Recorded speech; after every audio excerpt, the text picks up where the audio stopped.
naniniwala ba tayong lahat na kapag tungkol daw sa love, yung pinag-uusapan, marami daw dyan yung kumbaga na-excite, marami daw ba dyan yung parang kala mo yung kinukurot sa tagiliran kasi parang kinikilig, di ba? Kapag tungkol na sa pag-ibig, yan, ang daming mga bulungan dito, bulungan dyan, mga side-comment. Kasi bakit, di ba? Minsan nakaka-relate, minsan hindi makarelate, minsan nakarelate, kaya gano'n, di ba? Kaya ngayon, di ba, tingnan natin kung ano, di ba? May praise God, di ba, nasa unahan mo, makikita ko ngayon kung sino ba yung active na active about pagdating sa laban. Kaya di ba ngayon, mag-start na tayo, di ba? Yan, check natin ngayon kung sino yung sino yung mga active ngayon. O, check natin ngayon yung yung mga mangyayari, di ba? Next natin yung picture. Yan. Sino dito? Yan, before pa. Yan, before tong araw na to, may nagaya sa inyo. Nagulat kayo, di ba? May nagbibiglang may nag-chat. Nagaya kayong Feb 40, malaman laban yung si leader pala. Yan, si life group leader pala. O, Norris, si Kuya Gerald, si Ate Risa, di ba? O kaya ako, in-invite kayo, di ba? Akala nyo, may iba na nag-invite, di ba? Ayun pala, in-invite kayo, di ba? Papunta ng church. Kasi nga, Sunday nga naman, before na makipag-date sa ibang mga tao, syempre, ang importante, si Lord muna i-date natin, di ba? Sabi nga, di ba, ang magandang lugar o ang pinaka-best place para makipag-date is yung sa presence ng Panginoon. Naniniwala ba kayo doon? Yan. Praise God, kasi mula pa lang kaninang umaga, hanggang ngayong hapon, di ba, wala namang mga sumaglit sa atin dyan palabas. Tignan na kayo kasi, wala bang bakante pa naman, di ba? Wala namang gumanon, di ba? Pero halos lahat sa atin dito, di ba, nag-stay naman talaga ngayong araw na to. Next naman, di ba?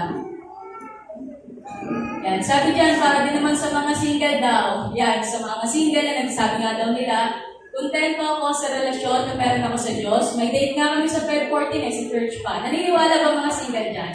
Yeah. Praise God mo, naniniwala nga talaga ko. Diba? Kasi diba dapat gano'n naman talaga eh. Si Lord muna yung mga i-date natin before si Jeanette, before si Baby, yan, before si Love, diba? Siyempre si Lord muna yung i-date natin, diba? And tingnan nyo, diba? Nalaman din natin ngayon kung sino ba talaga yung mga gusto natin makasama, diba? Sarap naman sa feeling na magkakasama tayo dito sa lugar na yun. Kaya pag tinanong tayo, anong ganap natin sa Feb 14, ito ang sabihin nyo. Next.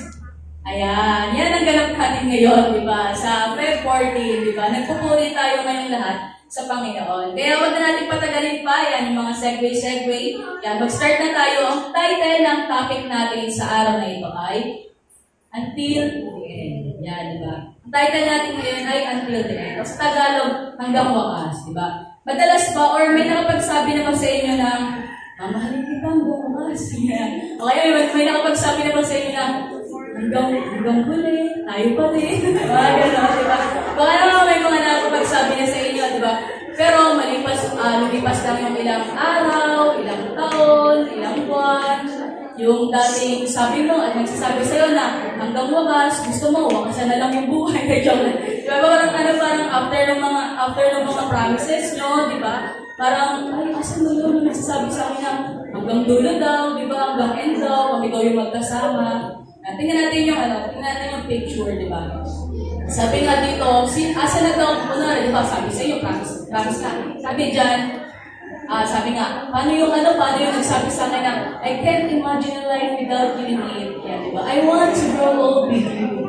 Sabi, let's spend the rest of our lives together. Di ba? Parang, sabi yung di ba? Parang dati, parang dati, tuwan-tuwa tayo, kinikilig pa tayo, nung may nagsabi sa atin na, hanggang tumanda daw, di ba? Magkakasama daw tayo, okay, tayo pa rin, parang, kumbaga papanoorin daw natin yung bawat isa na tumanda, di ba?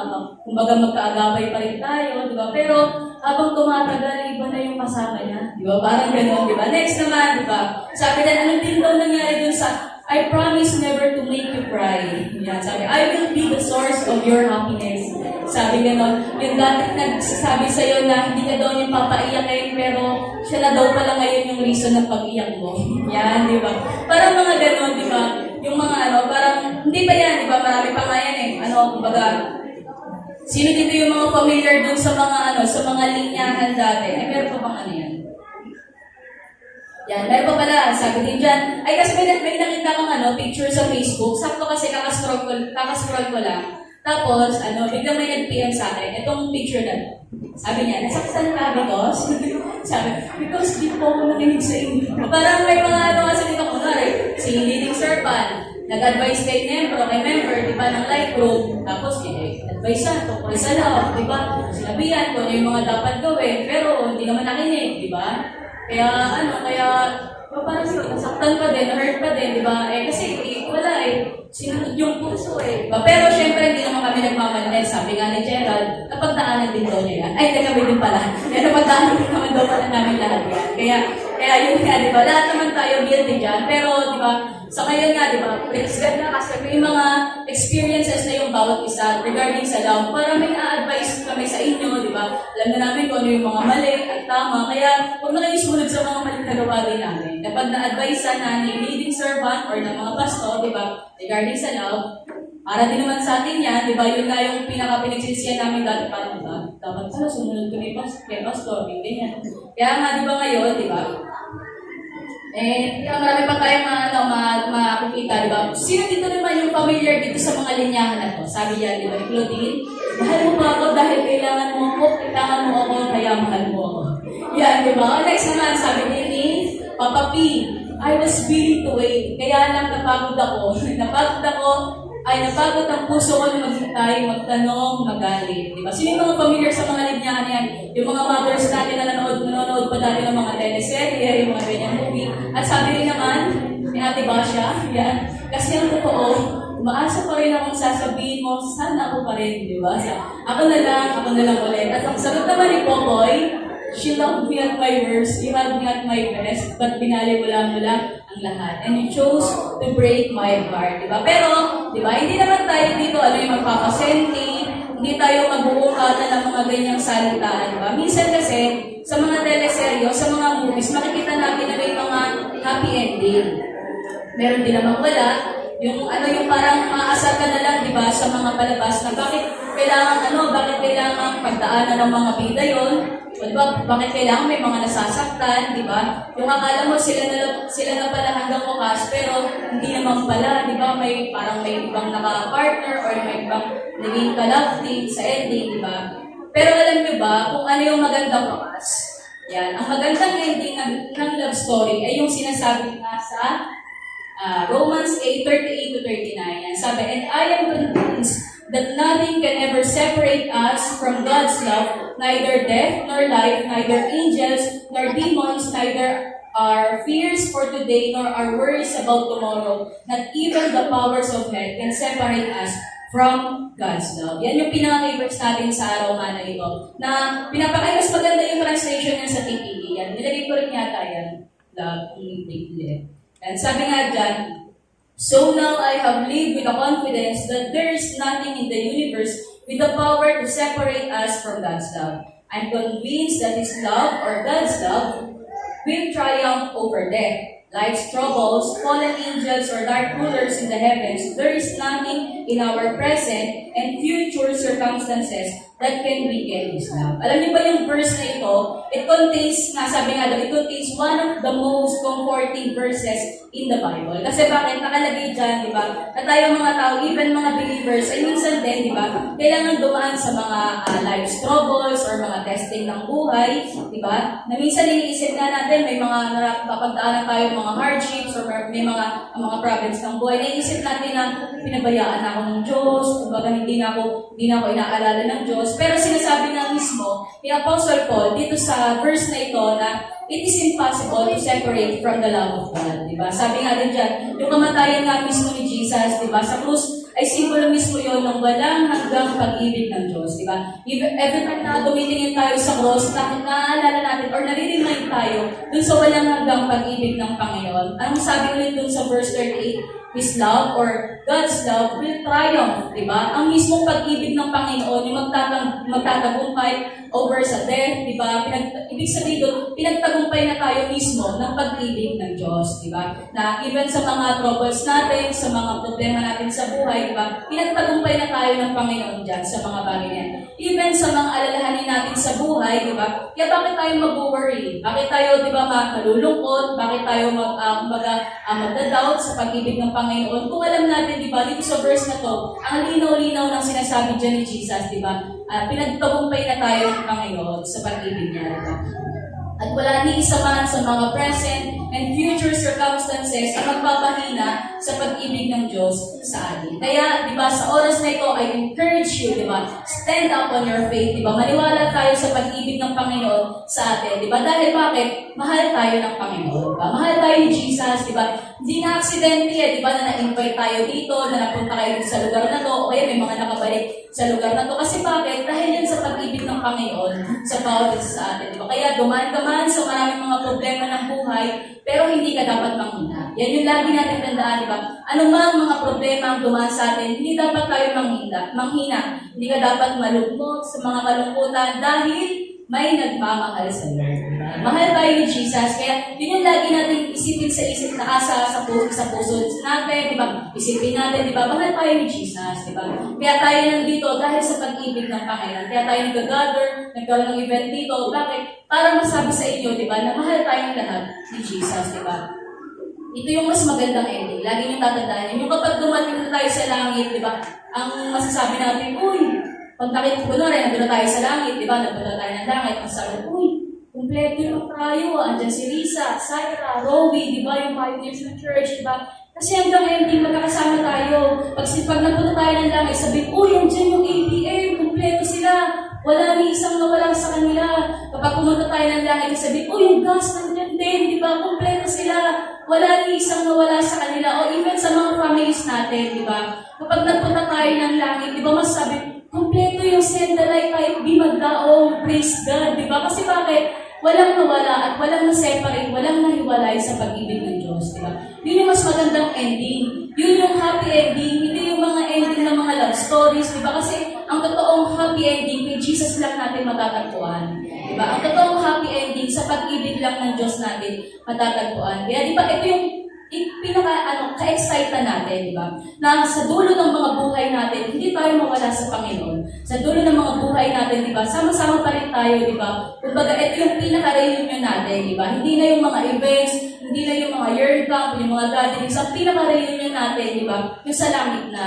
Dahil sama-sama tayo doon, di ba? Until the end, di ba? Kaya gano'n kaya tayo ka-excited, di ba? Na makapunta sa langit, knowing, di ba, na lahat tayo, di ba, magkikita-kita pa din doon, yung mga pinagpe-pray natin ng mga pamilya natin, kasama na din natin sa langit, di ba? Napakagandang ending. At yung mga masasabi natin kumbaga walang naiwan sa atin, di ba? Dahil nakita natin yung pag-ibig ng Diyos sa atin. Yan yung prayer ng mga pastor sa atin. And yan din yung prayer ko sa bawat sa atin, di ba? Na wala ni isa man dito, di ba? Sa lahat ng mga attendance na nasulat dito, wala ni isa man maiwan. Diba? Lahat tayo makapunta ng langit at lahat tayo magkaroon ng reunion sa langit. Alam nyo, hindi naman talaga, kumbaga, sabihin ko sa inyo, hindi madali ang paglakad natin, diba? Sa Kristiyano pamumuhay natin. Kumbaga, hindi madali ang pagsunod kay Kristo. Pero kasi naalala ko dati kasi kung regarding lang sa patagalan or regarding lang sa paglalas, di ba? Naalala ko sa dati, di ba, syempre, ilang taon na kaming magkaibigan ni Risa. Parang 7 years na kaming magkaibigan ni Risa. Pero kami na kahit na gano'n nakatagal yung friendship namin, ang dami din namin pinagdaanan. Di ba, naalala ko kasi dati, yung mga away pa namin, parang may mga nagliliparan. yung mga kapitbahay, nagugulat, parang yung sisigaw mo doon. Alam mo, mag-jowa, nagala mo, parang nagagano pa dati. Tapos one time, biglang dumating si Kuya, na-review kami kasi biglang parang may mga purutan, joke lang. Mga ganun, parang hindi naman talaga kami tumaan sa lahat magagandang bagay lang or lahat lang, kumbaga, masaya lang kami sa bawat isa, pero ang dami rin namin pinagdaanan, di ba? Kaya pero alam mo yung pinaka-nagpastron o yung pinaka-nagpatatag dun sa friendship namin, yung pag-ibig ni Jesus, di ba? Yun mismo yung nagpatibay dun sa pag-ibig ni Jesus na meron sa amin, di ba? Kasi hindi naman talaga madali yung lahat, pero kinakaya natin dahil sa pag-ibig ng Diyos. Yan. Lagi niyong tandaan yan, hindi mahirap, ay hindi madali yung paglakad natin or pagsulot natin kay Jesus. Pero kinakaya natin dahil sa pag-ibig ng Diyos. Kaya, sabi na sa Lamentations 3:22, because of the Lord's great love, we are not consumed. Yan, di ba? Ganda-ganda dun sa verse nga na yan, di ba? Na dahil sa pag-ibig ng Diyos, di ba? Hindi tayo nangihina, hindi tayo, kumbaga, matatapos yung buong araw na wala, lagpak ka lang, di ba? Pero dahil sa pag-ibig ng Panginoon, di ba? Everyday, di ba? Nare-renew yung mga buhay, yung mga strength natin, di ba? Nare-renew yung mga kalakasan natin. And para magsimula na nga sa ating mga points, meron akong lima lang. Lima lang na kumbaga sasabihin sa inyo. Ito, kumbaga, nung pinagpe-pray ko, Lord, ano bang gusto mong, kumbaga, i-message ko or sabihin sa mga tao. Hanggang na rin may ako na, kasi parang, medyo na-pressure ako kasi nga parang first time ko na mag-speak sa isang event talaga. Tapos parang, nung prayer meet, OPM, nililip ako ng Panginoon, sinasabi sa akin ng Panginoon na, hindi naman, although ang daming, before ko magawa yung pinaka-line, ay mga message, ang dami nagsasabi sa akin, hindi, loving ka naman kasi, kaya nakikita naman sa'yo mismo yung, yung paligid loving eh. Pero, until nung OPM, na-remind ako sa sinasabi nga ng Panginoon na, hindi naman yung, kumbaga yung love ko, yung isi-share ko sa inyo, kundi yung love mismo ng Panginoon. Kaya itong buong oras na ito na mapapakinggan nyo, ito yung mga tungkol sa pag-ibig ng Panginoon. Unahin na natin, yung number 1, love that gives joy. Yan, diba? Sabi nga sa 1 Corinthians 13:6,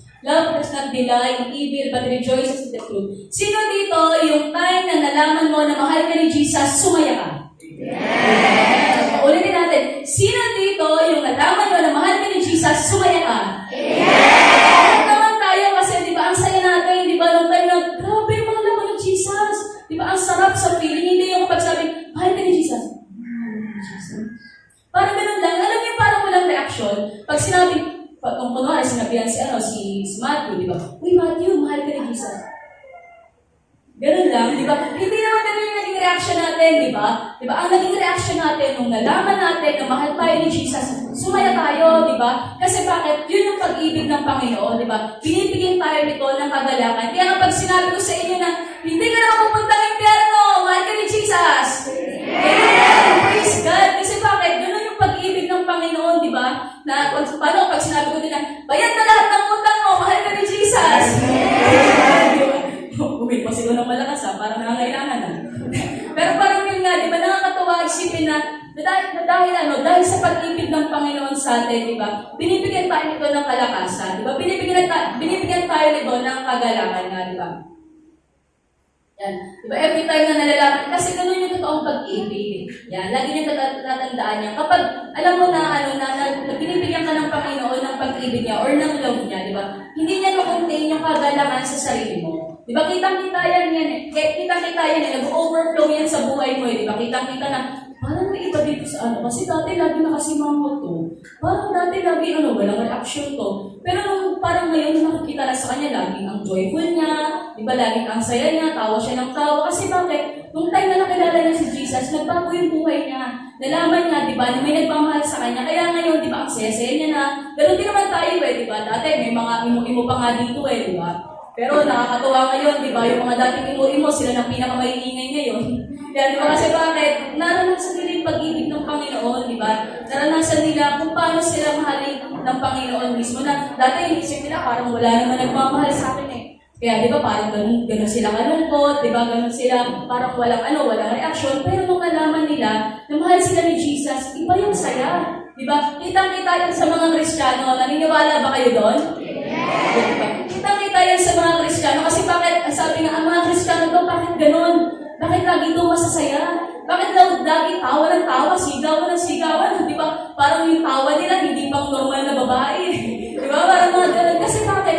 Iba yung saya na nalalaman mo na mahal ka ng Panginoon. Yan, di ba? Sabi nga din dito, sa Lamentations 3:23, they are new every morning. Great is thy faithfulness. Na dapat na umaga pa lang eh. Nagre-rejoice na tayo. Bakit? Kasi alam natin umaga pa lang, di ba? Sa panibagong buhay natin, minahal na tayo ng Panginoon. Kasi sino dito yung mga pagkapagising sa umaga, bad trip agad.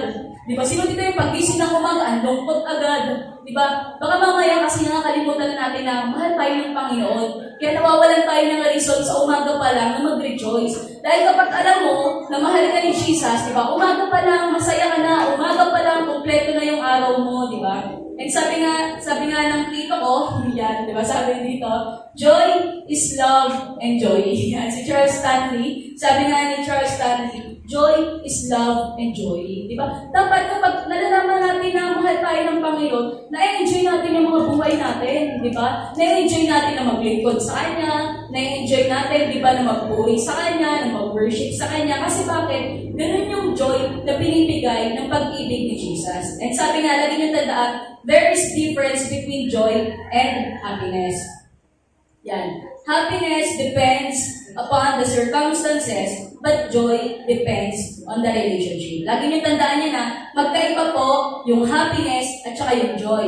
Ang happiness, temporary lang. Pero ang joy, permanent po siya. Diba? Anong pinagkaiba pa ng dalawa? Diba? Ang happiness, nakadepende yan sa sitwasyon o sa circumstances. Kung kunwari, may mga banding, diba? Masaya yung banding. Eh, di masaya ka lang. Kumbaga, nakadepende yan sa sitwasyon or nakadepende yan sa circumstances. Pero, yan, di ba? Ang asahan mo na panandalian lang yung mga bagay na yan. Kapag happiness lang yung pinili mo, at lagi mo tandaan, kung lagi ang gusto mo ng kasiyahan lang, di ba? Mga panandali ang kasiyahan lang, di ba? Wala yan, di ba?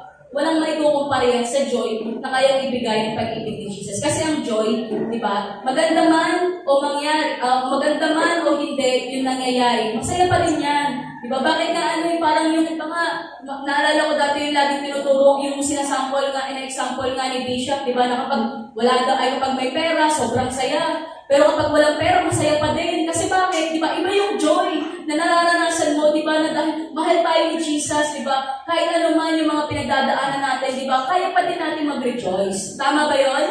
Amen, di ba? Praise God. And sabi nga din dito, yung happiness, nakadepende lang, dahil yung joy, di ba? Nakadepende yan sa relasyon natin sa Panginoon. Dahil alam nga natin, di ba? Na mahal tayo ng Diyos, ano man yung mga mangyari sa paligid natin, di ba? Nagiging masaya pa din tayo. Kung sa labas nga ng kung sa labas nga ng church natin or sa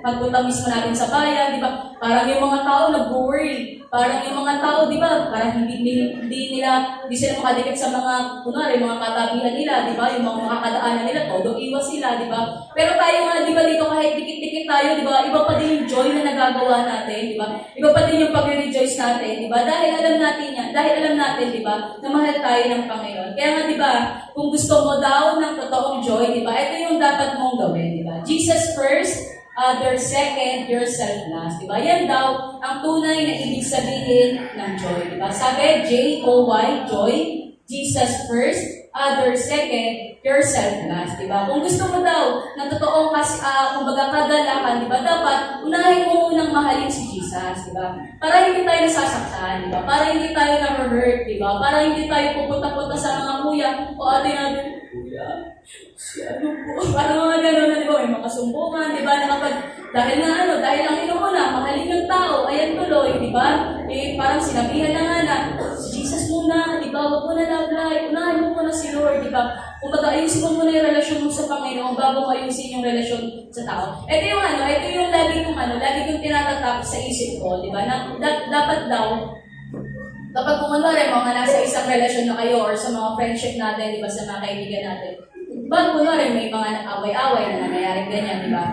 Minsan, ang dapat mo munang, o madalas, ang dapat una mong inaayos is yung relasyon mo sa Panginoon bago mo ayusin yung relasyon mo sa tao. Kasi, alam niyo ba, proven and tested, yes. Di ba? Parang, na-experience ko na din na the more mong pinipilit na ayusin yung isang relasyon or yung relasyon mo sa tao, the more siyang hindi nagiging maganda. Pero the more na ang pinapurso mo is yung relasyon mo sa Panginoon, umuokay lahat. Everything will follow. Yan, lagi niyong tandaan yan. Na kapag maayos yung relasyon mo sa Panginoon, di ba, sunod-sunod na yan, di ba? Kaya dapat natin laging tatandaan, ang una nating mamahalin ay si Jesus, di ba? Ang una nating mahalin ay yung Panginoon mismo, di ba? Magsusunod-sunod yan, di ba? Kapag nalaman niyo na kung paano mismo yung kasi mahirap yung tipong papasok ka sa agad sa isang relasyon, di ba? Lalo na sa mga kabataan natin ngayon, di ba? Para sa inyo din to. Lalo na kapag papasok kayo sa isang relasyon na wala pa kayong idea kung paano i-handle yung isang relationship, di ba? mag-fail lang kayo sa bagay nga na yan. Pero, once na nalaman mo, di ba, yung kung paano ayusin yung relasyon mo sa Panginoon, di ba, magiging maayos din yung mga kaibigan mo, di ba, yung mga karelasyon mo nga sa yung mga relasyon mo nga sa tao, di ba? Kaya dapat lagi natin, dapat na lagi natin, kumbaga, minamahal muna yung Panginoon, na kapag kumanta tayo ng minamahal kita, hindi yung sa tao ka nakatingin, di ba? Hindi yung pagka nagpupuli ka tayo, minamahal kita, tumitingin kang ganyan, di ba? Mahirap sumego di ba? Kita-kita Kasi di ba, ang laking tao hindi, nakikita agad Kaya, alam mo yun, kita agad kung sino yung mga, parang mali na naman, itong bagay na ito Kaya minsan, kung tayo nagkakamali, yan, di ba? Kaya dapat matuto tayo, di ba? Kapag gumamit tayo ng mga papuri sa Panginoon, lalo na kapag nasa church tayo, di ba? Tingnan natin, di ba, kung tama ba talaga. Hindi lang naman, kumbaga, hindi ito magbabaw, hindi ko lang sa church. Even sa mga paglabas natin, di ba? Na dapat hindi lang natin mahal si Jesus dahil nandito tayo, dahil nakikita natin yung bawat isa, di ba? Kundi dapat kahit sa mga sarili natin, di ba, pag alis natin sa church na ito, mahal pa din natin si Jesus, di ba? And yan, di ba? Para kapag, di ba? Kapag inuna natin yung pag-ibig ng Diyos, di ba? Makukulo tayo ng love ni Lord, tapos ikaw naman yung magmamahal ngayon sa mga tao, di ba? Mas masarap, kumbaga, mas masarap makisama sa mga tao kapag alam mo nag-overflow ka ng pag-ibig ni Jesus. Kasi bakit? Kaya mong gawin lahat para sa tao na yun, o kaya mong gawin lahat para sa mga tao sa paligid mo, di ba? Hindi yung sabak agad tayo sa pag-ibig sa tao, pero hindi pa natin nga alam yung pag-ibig ng Diyos sa atin, di ba? At kapag minahal mo na nga ng una, si Lord, di ba, magiging madali sa atin magmahal ng tao. Hindi na tayo naging, anong kanta ng mga, basta may kanta, di ba, na parang about sa self-love, di ba, na parang dapat daw ang pag-ibig, di ba, sa sarili lang. Hindi ganun ang pag-ibig, di ba? At ang pag-ibig, yung binibigay mismo ng Panginoon sa'yo, to the point na nag-overflow ka na hindi mo makontain yung love ni Lord, kaya sinishare mo din siya sa iba. Yan, hindi lang dapat siya sa pagsarili mo mismo. Diba? Kaya kasi bakit? Mas masarap, mas mauunawaan mo na parang grabe na yung parang love na meron sa akin. Kasi bakit? Nakikita mo na nagbabago na yung pakikitrato mo sa mga kapwa mo. Nakikita mo na ganun ka nakakalabing dun sa mga kapatid mo, sa mga bagay nga na yun, di ba? May mga prinsipyo nga na sinasabi nga doon, di ba? Mahalin mo muna yung sarili mo bago yung ibang tao. Medyo contradicting kasi yung ngayon. Pero para sa akin, parang may part sa akin, in-instant ko lang, parang mali yung kumbaga mali yung prinsipyo nga yun. Kasi bakit, di ba? Kapag naunawaan natin yung pag-ibig ng Diyos, maunawaan din natin na kung paano tayo magmamahal o kung gaano kahalaga yung mga tao dun sa paligid nga natin, di ba? Kasi dapat kumbaga maunawaan natin na dapat minamahal din natin yung kapwa natin. Kasi bakit? Kasama din yan sa commandments ng Panginoon. And malalaman nga natin yung mga bagay na kung kumbaga, malalaman nga daw natin na nagmamahal tayo or nag-show tayo ng love kapag masaya ba tayo. Diba? Kaya tanongin mo yung katabi mo ngayon, masaya ka ba? Parang iba yung tanong mo sabi, masaya ka ba sabi? Parang iba yung mga tanong ngayon yan. Tapos may narinig pa ako sabi, hindi na ako masaya. Parang iba na yun. Diba? Malalaman nga daw natin na kapag nagmamahal tayo, kapag masaya tayo, diba? Kaya nakikita na, grabe yung life group na to, grabe yung mga magkakasama na to. Kasi bakit? Nagmamahalan sila, saya-saya nila, tawa sila ng tawa, lalo na sa part na to, di ba? Parang mga gano'n yan, di ba? Mga ganyang lugar, di ba? Kita-kita na, grabe, nag-overflow yung love ni Lord, di ba? Sa bawat word. Ganon din tayo, di ba? Na dapat, makita sa atin na grabe, iba yung saya na meron tayo. Kasi bakit? Nararanasan natin yung pag-ibig na meron yung Panginoon, di ba? Dahil yan ang totoong pag-ibig. Hindi siya natutuwa kapag yung mga ka-churchmate niya ay, kumari, nadapa, nagkakaproblema, tapos hindi na tumatayo, hindi na bumabangon, di ba? Hindi ganun yung totoong pag-ibig. Pero totoong pag-ibig, nagagalak siya every time na yung mga kapatiran niya or yung mga kapatid niya sa Panginoon, inaagay niya papunta kay Jesus, di ba? Ganun yung totoong pag-ibig, di ba? Dapat nakikita sa atin na ayaw natin, di ba, na may mawawala sa atin, di ba? Gusto natin tayo yung mga masasaya, di ba? Tayo yung mga sama-sama. Amen po ba? Amen. And number 2 naman, love that binds. Verse na tayo. Ayan. Sabi sa Colossians 3:40, clothe yourself with love which binds us in perfect harmony. Kanina, tuwang-tuwa ako kanina nung praise and worship. Kasi di ba nandun ako sa sa bandang mundo. Parang yung harap ko, kita-kita ko yung mga nanay na nandito, tatay na nandito, tapos sa likod ko naman yung mga kids. Kanina, sobrang nag-overwhelm yung parang, Lord, grabe yung love mo sa amin, sa bawat isa. Kasi bakit dati, isa po ako sa, kumbaga, witness na, kumbaga, nandito na, pinagpipray lang namin dati na, Lord, nawa naman magkaroon kami ng mga mothers, fathers, di ba, na magpupuwi sa even yung mga bata namin, di ba, magkaroon kami ng mga kids. Tapos kanina, tuwan-tuwa ako na nakikita ko yung si tatay, na ko yung pangalan niya talaga yung nandito eh. Na sobrang, di ba yung sayaw niya, di ba? Kahit na praise, yung ginagawa niya, umiiyak ako doon sa likod. Kasi bakit, Lord, grabe, parang dati pinag-pray lang namin to. Parang dati gusto lang namin makita na may mga ganito. Pero, tas yung bata nga sa likod ko, mga nagkakantahan sila, mga nagpupuri sila sa parang, Lord, grabe yung love mo, di ba? Na dahil sa pag-ibig mo, dahil nag-start yung pag-ibig mo sa amin, di ba? Sa bawat sa amin, ang daming nag-reach out ng mga tao, di ba? Ang daming nakakabot ng mga tao. Sabi nga din dito, loving Christians work together despite their differences. Yung picture natin, tingnan niya natin. Yan, di ba? Sabi nga, ulit ko loving Christians work together despite their differences. Yan. Iba-iba tayo, di ba? Ang dami natin mga differences, kulay pangalan, di ba? Parang ang dami natin pagkakaiba-iba, di ba? Kaya makikita natin, pero once na yung mga Kristiyano or once na yung mga anak ng Diyos ay nagtulong-tulong na work together, di ba? Yung mga loving Christians na work together, di ba? Magiging maganda yung outcome, magiging maganda yung output, di ba? Yung magiging maganda yung resulta ng mga bagay-bagay. Kapag nakita, di ba, na nagtutulungan yung mga anak ng Diyos, di ba, nagmamahalan yung mga anak ng Diyos, di ba, kahit ano pa yung mga differences ng mga tao, di ba? Kumbaga, ang dami nilang magagawa sa Panginoon. Ang dami nating magagawa sa Panginoon. Yes, marami tayong mga pagkakaiba-iba. Yan, di ba? Pero, kumbaga, ang dami rin nating mga imperfections, ang dami nating mga pagkukulang, ang dami nating mga maling nagawa. Hindi nga tayo perfect di ba? Minsan nga namamali pa tayo sa word na perfect. Yan, di ba? Minsan nagkakamali pa tayo, doon pa lang sa word na yun eh. Kasi bakit? Sinasabi lang, di ba, na ang dami nating mga imperfections, pero lagi niyong tandaan, di ba? Send the light like we magdao. God loves us despite of our imperfections. Lagi niyong tandaan niya, di ba? Ano ba yung mga pagkakaiba-iba natin, pero mahal pa rin tayo ng Panginoon, di ba? Di ba? Kahit ang dami natin mga imperfections, pero mahal pa din tayo ng Panginoon, di ba? At hindi yan ang magpapahiwalay sa atin, di ba? Hindi yung mga differences natin, hindi yung mga weaknesses or mga failures natin, di ba? O yung mga pagkakaiba-iba natin, yung magpapahiwalay sa pag-ibig natin sa Diyos. Sa pag-ibig ng Diyos sa atin. Because of love, it will bind us in perfect harmony. And alam niyo ba, ang love ay hindi lang tungkol sa feelings yan. But it is a decision to meet others' needs. Yan. Naniniwala pa kayo doon, di ba, na ang love daw, hindi lang siya tungkol sa feelings. Pero isa siyang desisyon na ma-meet mo yung pangangailangan ng kapwa mo, di ba? Kasi bakit? Basta na tutunan mo na tulungan yung kapwa mo, di ba? Na natutunan mo, di ba, na isingin yung katabi mo kapag natutulog na siya. Nalalaman natin, grabe na napupuno tayo ng love, di ba? Na kumaka nakikita natin, di ba, na grabe, iba na yung iba na yung love na naranasan nga natin, di ba?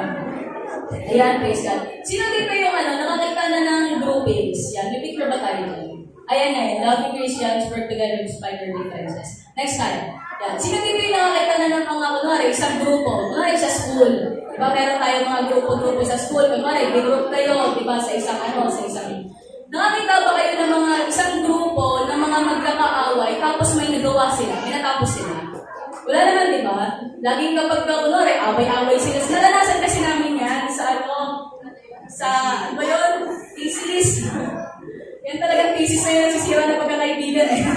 Kasi itong dati, ilan na nga lang kami, parang 3 na nga lang kami gumagawa ng thesis, magkakaaway pa kami. Tapos talagang pinalubog kami. Sisigay na yun. Kasi nga, away kami nila Risa, away kami ganyan. Hanggang ayaw na namin ituloy yung thesis, di ba? Ayaw na namin gawin yung thesis na namin. Kasi bakit? Walang natatapos yung nagawain. Kapag yung mga tao, di ba, magkakagulo sila, magkakaaway sila, hindi sila magkakasundo, di ba? Pero kapag ganito naman yung mga tao, yan, di ba? Kapag ganyan naman yung mga grupo ng mga tao na masasaya lang sila, di ba? United sila, di ba? Na kumbaga, minamahal nila yung bawat isa. Ang dami nilang natatapos. Kitang-kita yan Kunwari, tingnan nyo yung mga full times.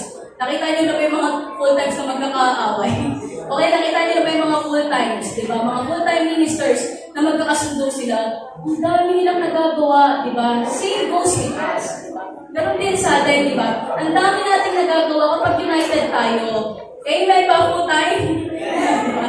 Kaya di ba? Ang dami natin nagagawa kapag united tayo, pag nagkakaisa tayo, kapag, alam mo yun, kapag minamahal lang natin yung mga kapwa natin, di ba? Mas nagiging effective tayo sa mga ginagawa natin. Even sa mga bahay nyo, di ba? Pag sa bahay nyo, wala kayong ibang ginawa, kundi mahalin lang si ate nyo, si kuya nyo, si mama nyo, si papa nyo, kahit ano pang ulam yung kainin nyo, ang sarap-sarap. Yan, di ba? Kahit tuyo, itlog, di ba? Ang sarap kainin, parang nag-jolly. Yan, kasi nga bakit? Ganun nga, kumbaga yung love, di ba? Nag-overflow dun sa bahay nyo. Naranasan ko yung kila tita sa bahay nila, sa bahay nila tita. Yung dati, ako lang, ano ba yung ganun? Imputido? Imputido. May imputido yung ulam. Unang araw, tuwan-tuwa kami, mga ganyan, sunod na araw, imputido. Sunod yung imputido. Pero sasaya pa din. Parang alam mo yun na, iba pa rin yung kainan namin, di ba? Iba pa rin yung ano namin, di ba? Nakalasan pa, ganun pala talaga kapag sa bahay nyo, di ba?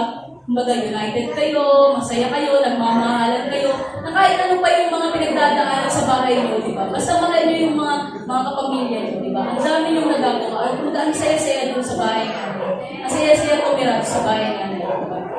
Sabi nga din na kahit daw mga gulay pa yung kainin natin kasi sa Bible, biblical nga daw yan sa Proverbs 15:17, nakalagay kasi doon na mas mabuti pang magkulang ng kahit gulay lang, pero may pagmamahalan. Kaysa naman magkulang ng karne, pero may aliran. Di ba? Biblical din yun, di ba? Na mas okay pa nga, di ba? Na magkulang ka ng mga gulay, pero alam mong ano kayo, kumbaga nagmamahalan ko yung pamilya, di ba? Buo kayong pamilya, masaya kayong pamilya. Kaysa naman, yung nakakarni ka nga, nakaletsyon ka nga, pero magkakahiwalay mo kayo, magkakaaway na kayo, di ba? Kasi yung mga bagay nga.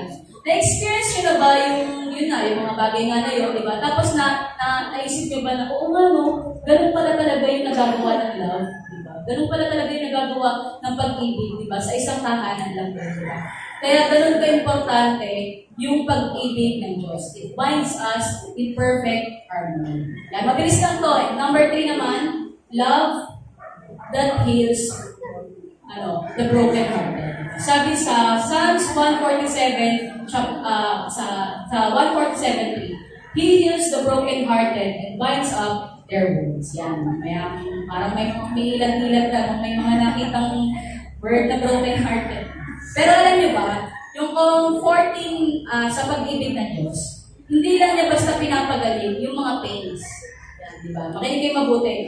Ang comforting sa pag-ibig ng Diyos, hindi lang niya, kumbaga, basta lang pinapagaling yung mga hurts, yung mga pains, yung mga sufferings na naranasan natin. Pero, He even binds up our wounds. Diba? Ginagamot niya mismo to. Sino dito yung naranasan ng masugatan? Tapos, hinayaan nyo na lang na gumaling, hinayaan nyo na lang na nakatungkong lang yung parang, kaya mo, gagaling din naman yung ganyan na lang din. Pero alam niyo yung kunwari, naranasan nyo na ba sa isang nanay nyo na, ayaw nyo nakikita na ganyan lang yung sugat mo. Gusto niya ginagawa din niya yan. O kaya sa tatay niya, parang nagagalit pa nga na, gumutin mo nga yung sugat mo. Hindi niya, di ba? Ganun din, di ba? Ganun din yung pag-ibig ng Panginoon, di ba? Hindi lang niya, kumbaga, hinahayaan na gumaling lang yung mga sugat natin, yung mga pains natin, pero ginagawin niya mismo ito, di ba? Yung mga pains natin, inaayos niya mismo, even yung mga puso natin, di ba? Nire-repair niya mismo lahat ng mga broken pieces of our lives. Ang nakakatawa lang sa church na to, alam niyo ba, lahat tayo kumbaga sa church na ito, may mga iba-iba tayong pinanggalingan ng mga, kumbaga, status ng family, may mga iba-iba tayong pinanggalingan ng pamilya. Pero dito, nakakatawa nga kasi may mga kumpleto yung pamilya, di ba, buo yung pamilya, magkakasama silang pamilya, masasaya silang pamilya. Pero meron din naman dito, di ba, na galing sila o produkto sila ng mga broken families, di ba? Alam niyo ba, praise God talaga sa pag-ibig ng Panginoon. Nakalimutan ko na pala na galing din pala ako sa broken family. Ang nakakatawa lang, di ba, ay parang hindi pa nga siya broken family lang broken family. Parang gano'n. Kasi bakit, nung medyo bata-bata pa kami, parang naghiwalay nga si mama, si papa, tapos nung time na parang na-meet niya naman si tito, parang gano'n din, hindi rin naman nag-glass, di ba? Parang, alam mo, yun na parang may bago ka ng family, pero hindi rin pala gano'n, di ba? Pero yung nakakatuwa sa pag-ibig ng Panginoon, di ba? Hindi siya nag-i-stop na broken lang yung family mo. kundi nagre-replay siya ng mga panibago ding mga opportunities or panibago ding mga families na may experience din. Kaya nga nagpapasalamat ako sa pag-ibig ng Panginoon sa mga sa Mendez family talaga. Kasi bakit? Naranasan ko sa kanila kung paano magkaroon din ng family, at salamat din sa Panginoon sa Send the Light Light di Magdao kasi may second family ako. Yan, di ba? Kaya, meron tayo, di ba? Salamat ako dahil yan sa pag-ibig ng Diyos, di ba? Dahil, kumbaga kung kunwari, sino dito yung mga nanggaling din sa mga broken families, di ba? Sino dito yung parang sa mga bahay din nila, di ba? Parang wala yung tatay nila, wala yung nanay nila, di ba? Tapos parang yun yung kumbaga nagpapa-hurt sa mga feelings nila, di ba? Yeah, di ba? Yun yung mga kumbaga yun yung struggle nila sa buhay nila, yung mga broken families na, di ba? Kaya sobrang kaya kumbaga, ma-appreciate natin talaga yung pag-ibig ng Diyos, di ba, sa bawat isa sa atin. Kasi bakit? Kumbaga, naranasan natin kung paano magkaroon ng mga panibagong kaibigan, panibagong mga kapatid, di ba, panibagong mga magulang, di ba? Dahil nga yan mismo sa pag-ibig ng Panginoon. Tapos, di ba, nakakatuwa din kasi nung dati pinapangarap ko lang, sabi ko, gusto ko magkaroon ng kuya. Tapos, syempre, si Pastor, di ba, naging kuya ko talaga siya. Di ba? Dati pa nga, nung may nang-aaway sa akin, lagi yan, isa pa isa suntakin ko na yan, parang hindi, joke lang. Parang gusto mo ba? Parang, alam mo yun na parang ipagtanggol ka na sa sa mga, parang grabe Lord, parang sobrang nagpapasalamat ako sa pag-ibig ng Diyos. Kasi naranasan ko yung love, di ba? Akala ko parang gano'n na lang natapos yung buhay mo, di ba, na broken family ka na lang. Parang naisip ko nga kung hindi siguro ako naging Kristiyano, or kung hindi ko siguro nakilala si Jesus, parang kunwari lang ngayon, may sarili na rin akong pamilya, siguro broken family din ako. Kasi bakit? Ako nga mismo hindi ko na-experience maging buo yung pamilya ko. Ano pang kaya kong gawin dun sa pamilya ko? Imagine kung gano'n. Kaya, salamat talaga sa Panginoon. Kasi bakit? Na-experience ko, di ba, kung paano magkaroon ng panibagong pamilya, ng second family, di ba? Kaya ganun din, yung kaya mong i-share sa bawat isa, di ba? Na marami din dito, di ba? Sino pa dito? Yung mga galing din sa mga broken families, di ba? Hindi lang yan, di ba? Marami pang mga kabataan, di ba? Yung may mga same stories kagaya ng sa atin, di ba? Yung meron natin, di ba? Yung iba, kumbaga buong buhay nila, di ba? Hindi nila naranasan na magkaroon ng totoong pamilya, di ba? Ilan pa yung mga magpapasalamat din sa Panginoon dahil sa church na ito, di ba? Dahil sa pag-ibig ng Panginoon na nagkaroon sila ng bagong pamilya, di ba? Ng pangalawang pamilya. O kaya ikaw pa yung, kumbaga, nasa isang pamilya ka naman na, buo naman yung pamilya nyo, di ba? Pero alam mo yung parang feeling mo, hindi ka belong dun sa family na yun. Parang feeling mo, parang laging in-impart sa'yo na wala kang halaga, parang wala kang nagagawang matino o nagagawang maayos dito sa bahay na to, di ba? Parang pinapapil sa atin na hindi tayo belong sa family na yun. Pero lagi nyo tandaan, belong tayo kay Jesus. Belong tayo lahat sa pag-ibig ng Diyos, di ba? Yun yung lagi natin tandaan, di ba? Na kapag naranasan mo yung pag-ibig ng Diyos, di ba? Mismo masasabi mo sa sarili mo na kumpleto ako. Diba? Dahil naranasan ko yung pag-ibig ng Diyos. Nabuo ako, di ba? Dahil sa pag-ibig nga ng Diyos. So kaya sino naman dito, yung, di ba, galing sa isang relasyon, o kaya nasa isang relasyon, di ba, na, alam mo yung feeling na, or-hurt ka na, parang nasasaktan ka na dun sa relationship na meron ka, kasi parang hindi naman worth it na ipaglaban na mali na yung mga nangyayari, mali na yung ginagawa sa'yo, di ba? Mali na yung mga, mali na yung relationship na meron ka, di ba? O kaya galing ka naman sa, sa isang relasyon, nakakala mo, di ba, hanggang wakas, yun nakakala mo, until the end, kayo na lang magkasama, di ba? Parang so much dun sa mga broken feelings, broken na mga situations, and broken lives, di ba? Enough of those broken feelings, di ba? Enough of those broken relationships, di ba? Ang gusto ng Panginoon sa atin, maranasan niya, maranasan natin, yung pag-ibig niya mismo, di ba? Dahil yun yung deserve natin, di ba? Ang deserve natin, mabuo tayo. Ang deserve natin, di ba, yung mga emptiness sa buhay natin ay fill upan ng Panginoon, di ba, ng pag-ibig niya. Yun yung deserve natin, di ba? Hindi natin deserve na baliwalay ng mga tao, hindi natin deserve, di ba, o namang baliwala ng mga tao. Pero once na maranasan mo yung pag-ibig ng Diyos, di ba, enough na yung bagay mo. Minsan, naisip ko nga minsan kapag kunwari, kahit ako mismo naisip ko yan sa sarili ko minsan hindi enough yung kaya kong ibigay na pag-ibig sa mga tao. Minsan nag-fail ako, minsan nangihina ako, kung hindi lang din naman dahil sa pag-ibig ng Diyos, di ba? Hindi ko kaya magmahal talaga ng ng tao. Pero lagi niyong tandaan, yung pag-ibig ng Diyos, more than enough na yun para sa atin.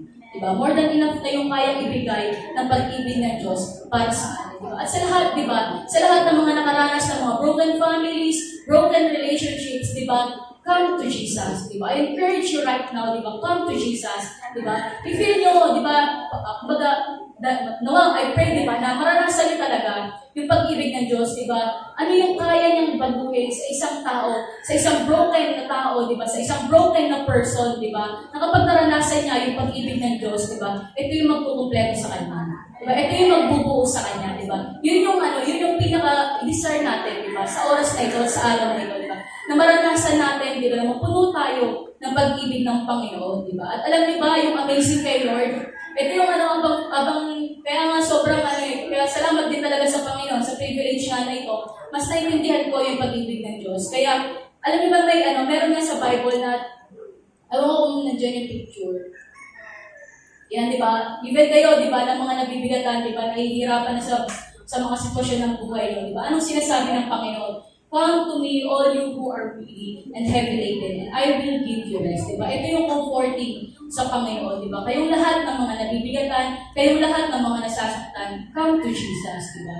And accept Jesus. Diba? And next naman, the Lord is close to the brokenhearted and saves those who are crushed in spirit. Diba? Brokenhearted ka? Diba? Nasa broken relationship ka? Nanggaling ka sa isang brokenhearted na diba? Si Jesus mismo, close siya sa mga broken-hearted, di ba? Kaya nga, sobrang sarap na maranasan natin yung pag-ibig ng Diyos. And next naman, sabi nito, ito yung isa sa amazing sa Panginoon. Sa Psalm 56:8, nakalagay dyan, you keep track of all my sorrows. You have collected all my tears in your bottle. You have recorded every one of them in your book. Yan, di ba? Alam niyo, nakaka-amaze sa Panginoon. Even pala yung mga tears natin, even yung mga pag-iyak natin, alam ng Diyos yan. Yan, di ba? Sa langit, may tinatawag na Book of Tears. Yan, di ba? Sino dito yung parang laging, parang iisip mo, every time na nalulungkot ka, naiiyak ka na lang sa sobrang bigat ng mga problemang pinagdadaan mo, parang inisip mo, Lord, bakit ganun? Parang wala naman nagmamahal sa akin. Or parang wala nakakakita ng sitwasyon ko. Pero alam mo si Jesus, sabi nga ng ibang mga theologian or ng mga Bible scholars, personal daw na libro ni Jesus, itong Book of Tears. Kasi bakit? Siya mismo yung nagre-record ko, pinaranasan ganito, i-record ko to. Kasi bakit? Alam ng Diyos lahat ng pinagdadaanan natin. Diba? Alam ng Diyos lahat ng mga tears, lahat ng mga pains, diba? At hindi yan nababaliwala. Kasi bakit? Lahat kay Jesus counted yan. Diba? Kapag dating natin sa langit, diba? Makikita na malalaman natin na grabe yung pag-ibig ng Diyos, diba? Na hindi naman pala ako nag-iisa sa mga sitwasyon ko na ganito, hindi naman pala ako hindi naman pala dapat nalungkot lang ako mag-isa, pero dahil sa pag-ibig ng Diyos, diba? Nakikita niya lahat ng mga pinagdadaanan ko. Diba? Kaya, ganun kasarap yung pag-ibig ng Diyos kapag naranasan natin yun. Every time na kapag naiisip natin na, Lord, bakit ganito parang wala na akong makontain, di ba, mga salita, puro na lang pain yung nararanasan ko, parang walang nagmamahal sa akin. Pero si Jesus, He never stops loving us. Lagi niyo tandaan niya, di ba? Hindi tumigil si Jesus sa pagmamahal sa atin, di ba? Hindi, kahit hindi isang segundo, hindi tumigil si Jesus na mahalin tayong lahat, di ba? Kaya nga may nasulat na kanta, di ba, na when I cry, you cry, di ba? When I hurt, you hurt. Kasi bakit? Even si Jesus, di ba, yung mga pinagdadaanan mo, alam niya yan lahat. And alam niyo yun na even yung mga nararanasan mong gano'n, ng mga pains, ng mga pag-iyak mo, ng mga hurt mo, di ba? Nasa kasama mo si Jesus yan sa mga oras nga na yan, di ba? Because Jesus knows everything that we are experiencing and He never stops loving us. He never stops caring for us. He never stops showing us His love. Diba? Hindi tumigil ang Panginoon na mahalin tayo. Diba? Lagi niyong tandaan yan. Diba? Minsan, tayo man yung tumigil na magmahal ng tao, pero si Jesus, diba? Hindi siya tumigil na mahalin tayo. And ang pang-apat naman, love that forgives. Diba? Sabi sa 1 Peter 4:8, love covers a multitude of sins. Alam niyo ba, it takes love to forgive people. Naniniwala ba kayo doon? It takes heart, di ba? To forgive people, di ba? Yung mga tao na nakagawa sa atin ng mali, di ba? Na nakasabi sa atin mga maling bagay, di ba? And the greatest act of love is forgiveness, di ba? Nalalaman mo na kapag nagpatawad ka na, yung love ni Lord nasa iyo na. Di Di ba? Kasi bakit? Na kahit na hirap kang patawarin yung tao, di ba, sa mga maling nagawa niya sa'yo, pero dahil nga sa pag-ibig ng Diyos, dahil naranasan mo din na ikaw mismo, patawarin ka din ng Panginoon, kaya ikaw mismo, nagpapatawad ka din. Kaya, di ba, it takes heart to forgive those people na nakasakit sa atin, di ba? Bakit ko nasasabi na kailangan ng puso or kailangan ng pag-ibig? Kasi minsan, yung puso natin yung mapandaya. Diba? Minsan, yung puso natin yung nagsasabi na, patawarin niya. Pero alam niyo ba, kapag naunawaan niyo yung pag-ibig ng Diyos, diba, hindi pwedeng hindi ka magpatawad. Yun nga yung sinasabi ni Pastor, diba, nung last time, diba, na kung ikaw nga pinatawad ka lang ng Panginoon, kung tayo nga pinatawad lang din tayo ng Panginoon, di ba? Ikaw din ba hindi magpapatawad? Sabi ko sa'yo, nung araw din na yun, may pinatawad ako eh. Kasi nga, syempre, marirind ka eh, di ba, ng forgiveness nga ng Lord, di ba? Sabi ko yun, yung tao na yun, iyak talaga siya eh. Kasi nga, parang, alam mo yun, kasi nga, ganun din eh, di ba? Naranasan natin, kapag naranasan natin yung pag-ibig ng Diyos, hindi din tayo magpapatawad, di ba? Kaya nga dapat, nagpapapuno tayo. Kasi minsan, sa atin mismo, sa sarili natin, hindi natin tayo magpatawad kung tayo lang. Lagi nyo tandaan yan. Kung pipilitin nyo lang yung sarili nyo, sige na nga, pinapatawad na kita. Alam nyo, darating yung time, maalala nyo pa rin yung maling ginawa nyo. Pero alam nyo, ang gawin nyo, di ba? Pag-pray natin, Lord, punuan mo ako ng pag-ibig mo. Nang sa ganyan, maging madali sa akin magpatawad ng tao, di ba? And makikita mo mismo yun, di ba? Ikaw mismo makakita nun, di ba? Na kaya mo na magpatawad ng tao. Dahil bakit? Naranasan mo yung pag-ibig ng Diyos. Sabi nga dito, forgiveness is the heartbeat of Jesus. Yan, di ba? Naniniwala ba kayo na forgiveness daw, heartbeat daw yan ni Jesus? Kasi some of his last words, sinabi niya mismo, or nirequest niya mismo sa Ama, di ba? Sabi niya doon, di ba? Father, forgive them, for they do not know what they are doing. Sapagkat hindi nila alam ang kanilang ginagawa, di ba? Yun ang sabi mismo ni Jesus. Kaya before mag-end yung buhay ni Jesus dito sa mundo, kung tayo na nabubuhay pa siya, ito yung request niya sa Panginoon. Ito yung sinabi niya sa Ama, di ba? Na Ama, patawarin mo sila sapagkat hindi nila alam ang ginagawa nila. Ganun din sa atin, di ba? Na tayo mismo, di ba? Kung ganun nga yung naging request ng Panginoon sa atin, kung ganun nga yung sinasabi ng forgiveness daw, heartbeat daw siya ni Jesus, di ba? Ano pa yung kaya natin gawin, di ba? Magpatawad din tayo sa mga taong nakagawa din sa atin ng mga mali. And sabi pa nga dito, love keeps no records of wrong, di ba? Ito yung kailangan din na i-remind natin sa sarili natin, di ba? Na kapag nagpatawad tayo, dapat hindi na natin aalala yung mga maling nagawa sa atin, di ba? Kasi nga, love keeps no record of wrong. Di ba? Kapag, alam mo na, minamahal mo na yung tao na to, kasi nga, napatawad mo na siya, di ba? Binibigay mo na sa kanya yung love na binigay din ng Panginoon sa'yo, di ba? Hindi mo na aalalahanin pa yung mga maling nagawa sa'yo, di ba? Alam mo na nakakatawa, nung time na, naalala ko kasi, dati pinagpiparay ko lang si ate, yung ate ko mismo, yung panganay sa amin. Pinagpiparay ko lang siya na Lord, nawa ko, kumbaga mag-release na din talaga siya ng forgiveness kay Tito. Kasi silang dalawa talaga. Kumbaga, ang laki ng away nila, kaya humiwalay sa akin si ate yan, nung time na yun. So parang ilang taon, imagine, basta nasa upang pa kami, ilang taon ako nagpiparay na Lord, nawa ko mag-release na ng forgiveness si ate. Tapos naalala niyo nung January, di ba, nagpunta pa si ate dito, tapos nakapag-testimony na ipa nga siya. Before siya umuwi, before ko siya kinatid sa Morong Rizal, dinaan ko siya kay Tito.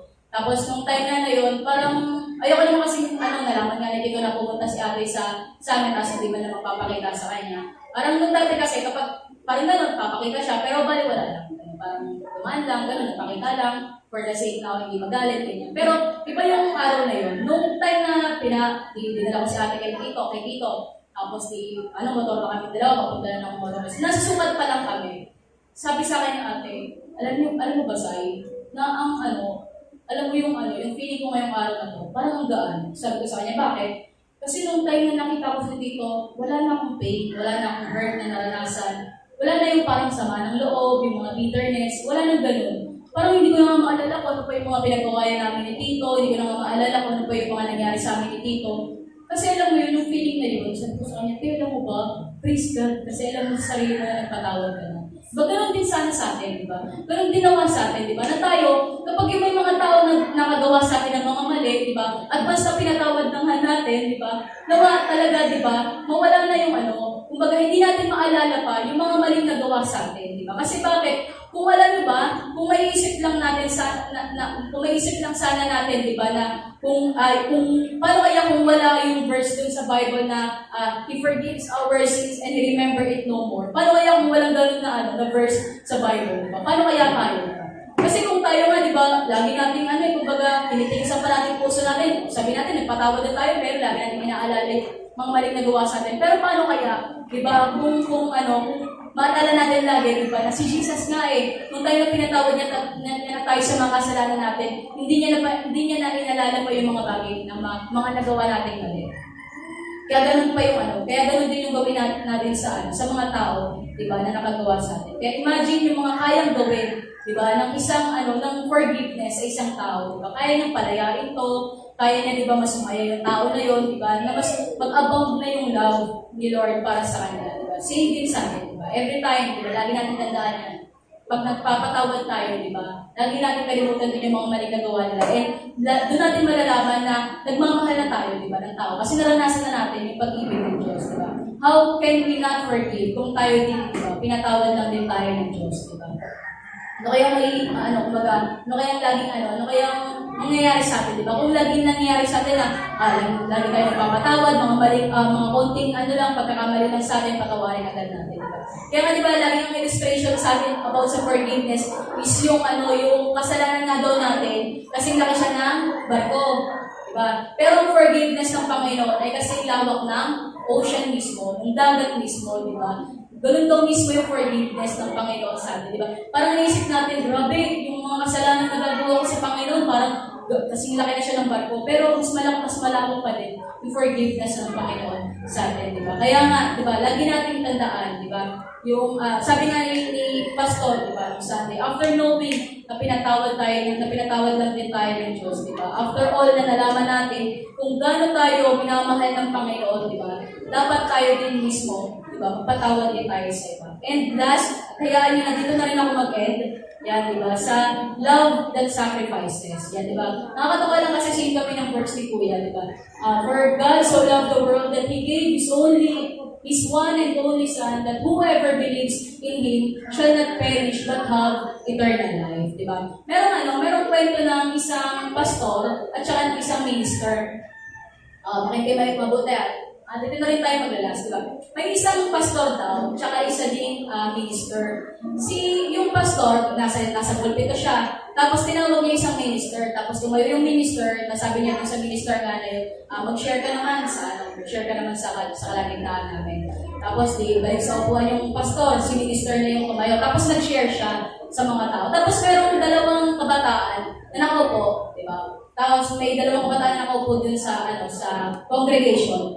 Tapos, nagkwento ng atong minister, sabi niya, meron daw isang tatay, tapos meron isang anak, tapos kasama niya rin yung kaibigan ng anak. Bali, yung si tatay, si San, tsaka yung friend nung San, di ba? Kasi ba? Yan, di ba? Kasama daw nung anak niya yung kaibigan niya. Tapos, nagpunta sila ng kasi nakatira sila may seashore. Tapos, itong tatay, talagang may yate sila, may sarili silang yate, tapos, syempre, equip siya, alam niya kung paano talaga magpaandar ng yate. Nagpunta sila, para mamingwit nga, tapos mag-island hopping. Yan, tapos sila para tumingin nga ng mga isla, snorkeling, ganyan. Tapos, nung time na yun, nasa medyo malayo-layo na sila. Biglang umulan ng malakas, tapos biglang yung, alam mo yung wave, yung talagang inaano niya yung yate, yung nga nila, parang bangka nga nila, yate nga nila. At talagang, ang lakas ng hampas ng alon, nung time nga na yun. Tapos, etong tatay, kahit na gano'n siya ka-alam, o ka-equip, or marunong dun sa pag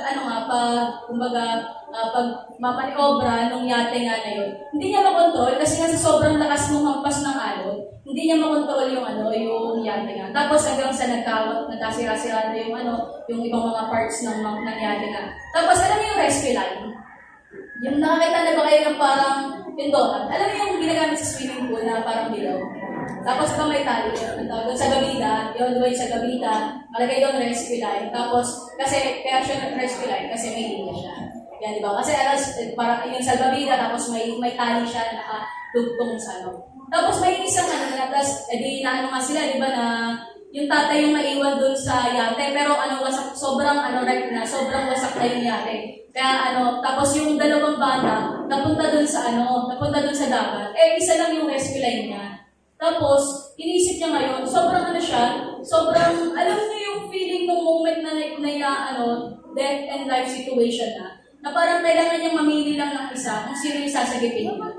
Kailangan niyang piliin lang kung sino yung hahagisan niya ng rescue line. Kasi bakit? Ganun ka, kumbaga, hindi na siya makapag-isip ng maayos kung anong gagawin niya. Kasi once na humiwalay din siya dun sa yate, mas mawawala na yung dalawa. Kasi palayo sila ng palayo. Kaya kailangan ihagis niya na yung rescue line. Tapos, yung moment na yun, na nung time na iniisip niya sino bang sasagipin ko, tapos naisip niya na lang, Kristiyano yung anak niya, tapos yung kapatid, yung kaibigan ng anak niya, hindi Kristiyano. So, alam mo yun, yung parang kahit na ganun yung situation nila, pero iba yung, kumbaga, mas angat yung pain, mas angat yung bigat ng pakiramdam ng tatay na yun, noong moment nga na yun. Kasi bakit kailangan niyang mamili dun sa anak niya o dun sa kapatid ng anak niya, diba? Kaya nung time na yun, sumigaw siya dun sa anak niya, mahal kita, diba? Tapos sinabi siya yung rescue line dun sa kaibigan ng anak niya. Tapos nakatingin lang siya dun sa dalawang kabataan na nasa harapan. Kasi yung dalawang bata, yung dalawang youth na yun, hindi sila nakikinig lagi. Laging distracted yun, yung dalawang kabataan nga na yun kapag ka nagpe-preach yung pastor. Tapos nung time na yun, nagkukwento yung minister, yung dalawang kabataan dun sa congregation, talagang nakatingin sila at nakabang sila dun sa minister kung ano nga yung story na yun. Tapos, nung time nga na yun, doon nakita ng minister nga na parang sobrang, kumbaga alam yun, yung parang attentive na yung dalawang kabataan. Tapos, pero, kinat niya na yung story. Bumaba na siya ng pulpito, tapos nagsalita na yung pastor. Tapos, nung after mag-end ng service, nilapitan ng dalawang kabataan yung minister. Sabi nung dalawang yun, alam niyo po, nakaka-bless po yung kwento po ninyo, nakakatuwa po yung kwento ninyo, pero napaka-unrealistic. Hindi po talaga siya nangyayari sa totoong buhay. Sabi gano'n nung dalawang yun nga yun. Kasi, sino ba naman ang mamimili sa kaibigan lang ng anak niya? Syempre, kung tatay ka, ang pipiliin mo, yung anak mo mismo. Kasi syempre, anak mo yun eh. Hayaan mo na lang yung kasi kaibigan lang naman ang anak mo yun eh. Tapos natawa yung minister. Sabi niya, dun sa story na yun, dun ko naalala yung ginawa ni Jesus, di ba? Para sa mga tao, di ba? Na in-offer niya yung buhay niya, in-offer ng ama, di ba? Binigay ng ama yung anak niya para sa sanlibutan, para magkaroon sila ng buhay na walang hanggan. Tapos, sabi nung dalawang kabataan, paano nga po nangyari? Sabi nung minister, alam niyo ba, ako yung tatay ng bata na yun. At yung pastor niyo, yun yung kaibigan ng anak ko.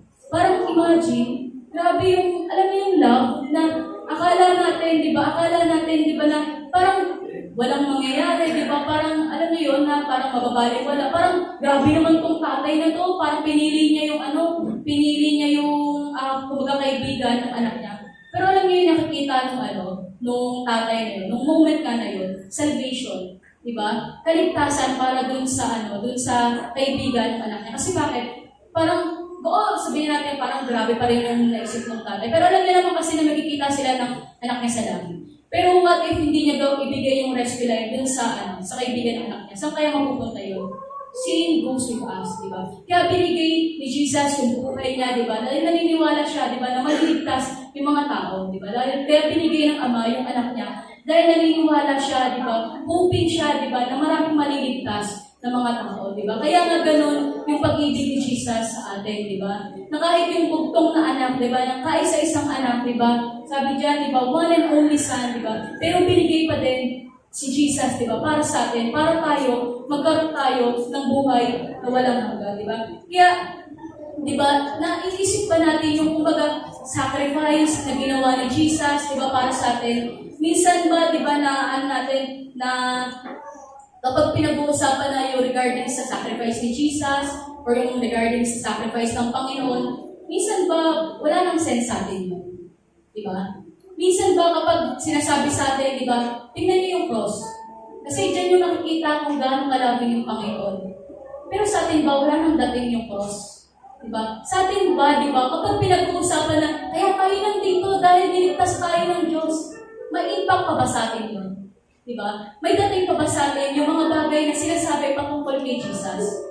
Diba? Kung kapag sinabi na si Jesus, binigay niya yung buhay niya para sa atin, para tayo magkaroon tayo ng buhay na walang hanggan. Meron pa bang dating sa atin yung mga bagay na yun patungkol kay Jesus? Think twice, diba? Mag-isip tayo, diba, ng mabuti. Kung naisip pa ba natin, diba, na dahil sa pag-ibig ng Diyos, kaya tayo nandito, diba? Dahil sa ginawa ng Diyos, di ba, kaya tayo nandito lahat, kaya tayo nagkaroon ng event, di ba? Kung akala natin minsan, nagmamahal na tayo kasi nagsasacrifice tayo ng time, sacrifice of time, sa mga taong nasa paligid natin, o sa mga taong gusto lang natin, di ba, na mahalin, di ba? Sabihin natin, ay, mahal na mahal talaga ako ng tao na to kasi hinihintay niya talaga ako. Ay, na-effortan niya talaga ako, mahal na mahal talaga ako ng tao na ito. Mag-isip tayong mabuti, di ba? Kung para sa'yo, ito ba talaga yung totoong meaning ng love, di ba? Think of the cross. Tingnan natin yung ginawa ni Jesus dun sa cross, di ba? Anong naiisip natin? Anong naaalala natin? Nothing compares to the one who showed love on the cross, di ba? Walang kayang magkumpara ng pag-ibig na ginawa mismo ni Jesus para sa atin, di ba? Na parang dati naisip ko, Lord, grabe yung love mo, di ba? Until sa amin, naabot kami nito, di ba? Walang kayang tumumbas ng pag-ibig na nagsakripisyo ng buhay niya para lang maligtas yung mga tao. Dahil lagi niyang tatandaan, ito yung totoong pag-ibig. Nagsasakripisyo kahit walang kapalit. Lagi niyang tandaan niya, di ba? Totoong pag-ibig, kaya niya mag-sacrifice. Di ba? Yan mismo yung ginawa ni Jesus sa atin, di ba? Nag-sacrifice siya ng buhay niya mismo para sa atin. Na tayo, di ba, na hindi dapat worthy, di ba, na bigyan ng buhay, di ba, dahil makasalanan tayo. Pero si Jesus, binigay niya mismo yung buhay niya para sa atin. Para tayo mismo magkaroon ng buhay na walang hanggan. Pero alam mo yung masakit? Nung time na inaaral ko tong message na to, parang, Lord, nasasaktan ako para sa'yo. Kasi bakit? Totoo naman eh. Kayang ibigay ng Diyos na kumpletuhin yung pamilya mo. Kayang ibigay ng Diyos na pinagpipray mo. Gusto mo makasama yung pamilya mo sa church. Pero paano kapag dumating yung time, binigay na nga sa atin ng Panginoon yun. Kasama natin yung pamilya natin. Paano kapag sinagot na ng Panginoon yung mga prayers natin na bumuna tayong pamilya na nagsiserve dito. Tapos after nun, ano lang gagawin mo? Parang alam mo yun, Lord, dati pinagpipray lang namin na dati kasama namin yung mga tao na nagpipray na, Lord, gusto namin makasama namin yung pamilya namin. Pero nung time na sinagot ni Jesus yung prayer niya, nasan siya ngayon? Nung time na sinagot ni Jesus, ano yung mga pinagpipray niya, nasan yung mga tao ngayon? Diba? Nung time na nagpapasalamat tayo sa Panginoon, Lord, thank you sa pag-ibig mo. Dahil dyan, di ba gusto ko maglingkod? Nasan yung mga tao ngayon? Diba? Nasan yung mga tao na nagsasabi, Lord, hanggang wakas, hanggang magkita tayo ng mukhaan, nandito kami, magkakasama kami. Nasan yung mga tao na yun? O nandun ba tayo sa part ng buhay natin na nalaman na natin lahat, di ba, na-discover na natin lahat ng pag-ibig ng Diyos, pero after nun, iniwan pa din natin si Jesus. Alam niyo masakit doon? Even yung mga disciples ni Jesus, iniwan din siya. Yung mga disciples ni Jesus, nakasama niya lagi. Diba? Nakasama niya, gumawa man siya ng miracle, magpagaling man siya, diba? Ipakita man niya, magpakain man siya ng mga libo-libong tao. Nandun yung mga disciples ni Jesus. Pero nung time ng persecution, si Pedro umalis. Si Pedro, diba? Yung ibang mga disciples pumakbo. Si Judas, yung pinagkanulo siya. Si Peter, nagbinuwa ni Peter, dinilay siya 3 times, hindi lang isang beses. Alam niyo yung masakit doon? After all ng mga naranasan natin na pag-ibig ng Diyos, after all ng mga narinig natin about sa pag-ibig ng Diyos, tapos sa ending ng buhay natin, hindi rin pala tayo mag-e-end na kasama si Jesus. Sasabihin sa atin ni Jesus sa araw na ito, sa oras na ito, imagine si Jesus nasa gitna mismo natin, sasabihin sa atin, after all ng mga na-discover mo, after all ng lahat ng mga narinig mo mula sa akin, mula sa pag-ibig ko, iiwan mo din ba ako? After all ng mga trials na na-overcome natin, na magkakasama tayo, pero ilang problema lang yung dumating, aalis na rin ba tayo? Di ba, mawawala na rin ba tayo? At ang calling sa atin ng Panginoon sa oras na ito, return to your first love. Di ba, bumalik ka sa unang nagmahal sa'yo. Di ba, bumalik ka sa unang nagbigay sa'yo, nag-sacrifice ng buhay niya para sa'yo. Return to Jesus, di ba? Kasi yun yung deserve ni Jesus. Yung bumalik yung mga tao, bumalik yung mga anak niya sa Kanya. Di ba? Ito yung longing ng Panginoon sa atin, di ba? Na kapag dumating na siya, kapag muli na siyang bumalik, di ba? Makita sa atin na nagmamahalan tayo. Makita sa atin na magkakasama tayo. Di ba? Nabuo yung pamilya mo, na masasabi sa atin ni Jesus, walang nawala sa atin ni isa. Na lahat yun, di ba? Gano'n ka worth it, lahat ng mga sacrifices na ginawa ng Jesus. Kung kapag dumating siya dito, matatagpuan niya tayong gumagawa ng mga kalooban niya. Gano'n ka worth it yung sacrifice na ginawa ni Jesus. Para tayo din mismo, di ba? I-share natin ito sa iba.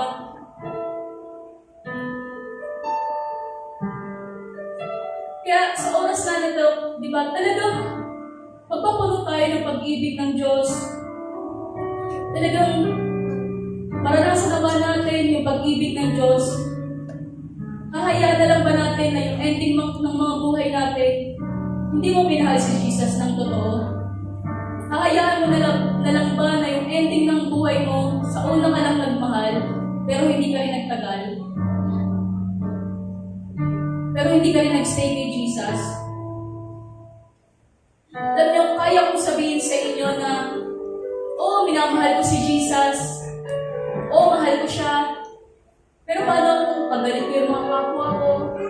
Diba, kaaway ko yung mga nasa tao sa paligid ko? Anong pinagkaiba ko sa iba? Ganun pa yung sacrifice na ginawa ni Jesus. How I pray, diba, na after ng araw nga na ito, talagang piliin natin si Jesus. Gusto niya ng happy ending? Choose Jesus. Choose the love of Jesus. Piliin niyo mismo si Jesus. Gusto niyo ng buhay na walang hanggan. Gusto niyo ng walang ending. Gusto niyo ng eternity. Piliin niyo si Jesus. Diba? Alam niyo ba kung bakit tayo nandito ngayon sa lugar na ito? It is because of the love of God. Dahil sa pag-ibig ng Diyos, kaya tayong lahat nandito. Hindi naman dahil sa mga kakayanan namin, dahil na-invite kayo, pero dahil sa pag-ibig ng Diyos, diba? Kaya tayo nandito lahat.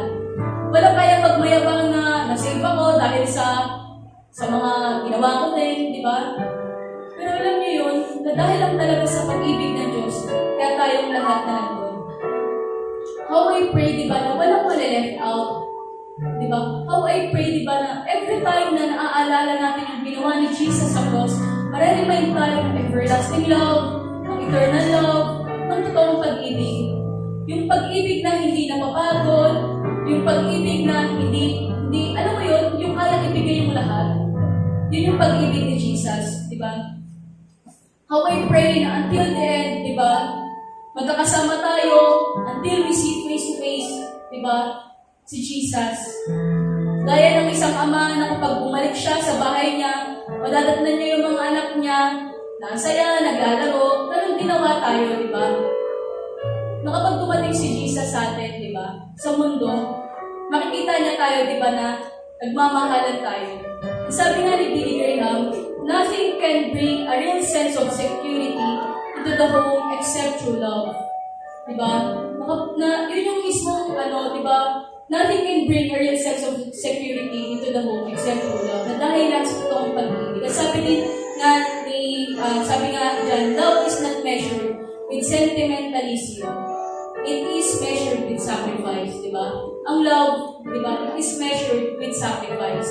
Di ba? Kaya tingnan natin kung yung mga sacrifices ba na ginagawa natin, may kukumpare na ba siya sa sacrifice na ginawa ni Jesus?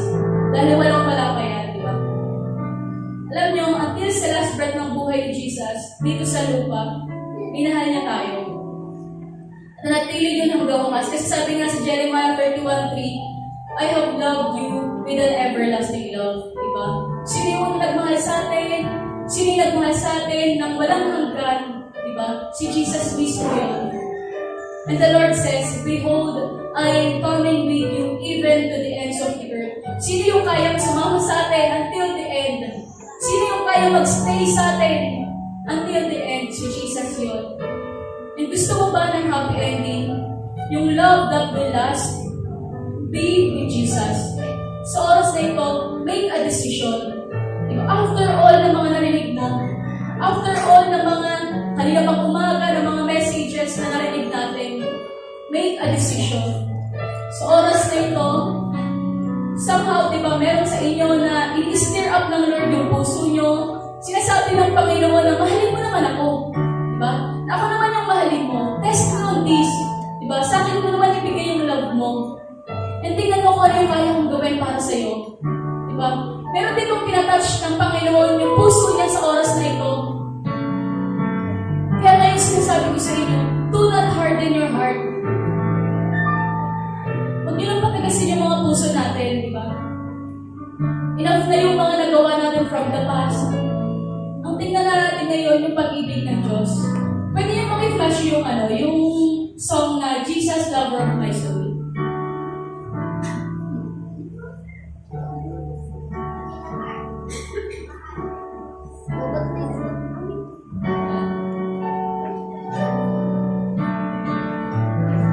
Alala ko yung kanta na to. Alam niyo ba, way back 2014, ano pa yun? Month of March. Ito yung unang-unang song na narinig ko about sa love ng Panginoon. After how many years, magsa-7 years na ako sa Panginoon. Ito pa rin yung song na lagi ko kinakanta sa Panginoon. Di ba sabi nga dyan, Jesus, you are the lover of my soul. Jesus, I will never let you go.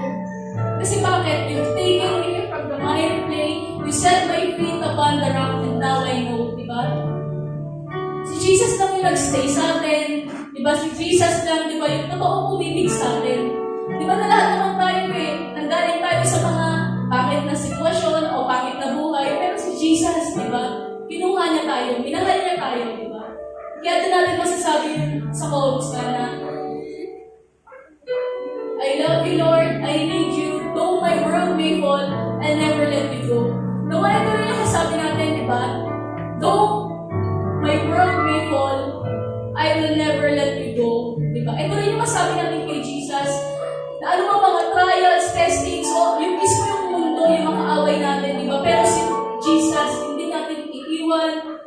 Di ba? Siya na Savior natin, the closest friend. Di ba? Until the very end. Di ba? Pupurihin natin yung Panginoon. Mamahalin natin yung Panginoon. Kaya nga ngayon, di ba? Kung sa tingin mo, tinatouch ka ng Panginoon sa oras na ito, kung mismo sa oras na to, sinasabi sa iyo ng Panginoon, ako yung mahalin mo. Ako naman yung mahalin mo, di ba? Return to your first love. Kung mismo tinatouch ka ng Panginoon sa oras na ito, yung puso mo mismo tinatouch ng Panginoon, gusto niyang lumapit ka sa Panginoon. Bakit hindi ka lumapit sa Panginoon? Bakit hindi ka tumayo sa pinauupuan mo ngayon? At talagang mahalin natin yung Panginoon. Diba? Sa lahat ng mga tao, diba? Sa lahat ng mga nakakarinig ng mensahe ng Panginoon sa atin sa oras na ito, sabi sa iyo ng Panginoon, sinasabi sa atin ng Panginoon, return to your first love. Kaya ngayon, inaanyayahan ko sa lahat, diba? Noong sa oras na ito, feeling nyo, may ginagawa yung Panginoon sa mga puso natin ngayon. Inaanyayahan ko yung bawat isa na tumayo. At talagang, itong oras na ito, diba? Huwag natin parapasin yung oras na ito, yung araw na ito na hindi natin mapurihan yung Panginoon.